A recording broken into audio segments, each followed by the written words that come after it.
दोस्तों नमस्कार। कहा जा रहा है प्रियांक खड़गे ने ऐसा काम कर दिया जिसने पूरे आरएसएस और संघ परिवार के भीतर नई बहस छेड़ दी। इतना ही नहीं, कई लोग दावा कर रहे हैं कि पिछले 100 साल में शायद पहली बार किसी राज्य के गृह मंत्री ने सीधे आरएसएस प्रमुख मोहन भागवत से लिखित रूप में ऐसे सवाल पूछ लिए हैं जिनका जवाब देना आसान नहीं है। और सबसे बड़ा सवाल यही है कि आखिर ऐसा क्या पूछ लिया गया कि खुद आरएसएस प्रमुख मोहन भागवत को सामने आकर सफाई देनी पड़ी।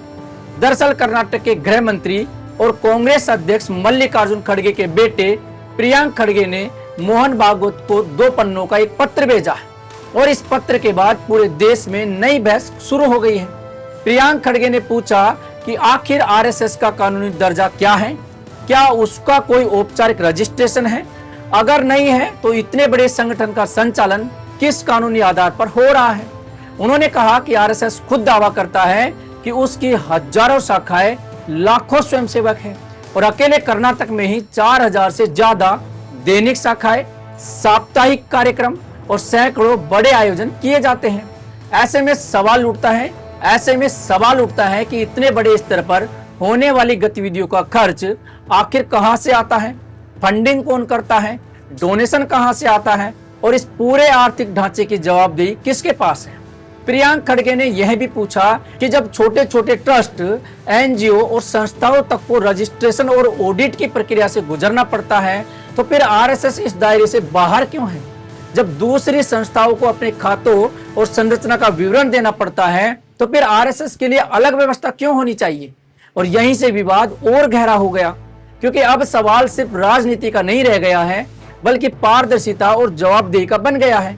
इसी बीच आरएसएस प्रमुख मोहन भागवत का बयान सामने आया। उन्होंने कहा कि आरएसएस एक खुला संगठन है, सरकार को उसके बारे में सब कुछ पता है और वह हर सवाल का जवाब देने के लिए बाध्य नहीं है। उन्होंने यहाँ तक कहा कि हिंदू धर्म भी कोई रजिस्टर्ड संस्था नहीं है। लेकिन इसके बाद प्रियांक खड़गे ने पलटवार करते हुए कहा कि आरएसएस कोई धर्म नहीं है बल्कि लगभग 100 साल पुराना संगठन है। अगर उसका सामाजिक और राजनीतिक प्रभाव इतना बड़ा है, अगर उसकी गतिविधियों का असर सार्वजनिक जीवन पर पड़ता है तो उससे सवाल पूछना गलत कैसे हो सकता है। उन्होंने कहा कि लोकतंत्र में कोई भी संस्था जवाबदेही से ऊपर नहीं हो सकती और अगर कोई संगठन इतना बड़ा प्रभाव रखता है तो उसके संगठनात्मक ढांचे, पदाधिकारियों की फंडिंग और संपत्ति, टैक्स और सार्वजनिक कार्यक्रमों से जुड़ी जानकारियों को लेकर सवाल उठना स्वाभाविक है। प्रियांक खड़गे ने इन विषयों पर लिखित रूप में जानकारी भी मांगी है और शायद यही वजह है कि यह पूरा मामला अब सिर्फ एक राजनीतिक बयानबाजी तक सीमित नहीं दिखाई दे रहा बल्कि पारदर्शिता और जवाबदेही की बड़ी बहस बन जाता है। क्योंकि सवाल अब यह नहीं है कि कौन किस विचारधारा से जुड़ा हुआ है, सवाल यह है क्या लोकतंत्र में कोई भी संस्था सवालों से ऊपर हो सकती है। क्या कोई संगठन इतना बड़ा हो सकता है कि उससे उसके आर्थिक स्रोतों और कानूनी स्थिति को लेकर सवाल ही न पूछा जाए। और अगर दूसरी संस्थाओं को अपने ऑडिट, रजिस्ट्रेशन और वित्तीय जानकारी का हिसाब देना पड़ता है तो फिर क्या ऐसे सवाल आरएसएस से भी पूछे जा सकते हैं। यही सवाल अब राजनीतिक गलियारों से निकलकर सार्वजनिक बहस का हिस्सा बनते दिखाई दे रहा है। और सबसे बड़ा सवाल यही है, अगर आरएसएस खुद को अनुशासन, राष्ट्रवाद और सेवा का प्रतीक मानता है तो क्या उसे अपने संगठनात्मक ढांचे और आर्थिक स्रोतों और कानूनी स्थिति के बारे में, देश के बारे में पूरी स्पष्टता नहीं रखनी चाहिए।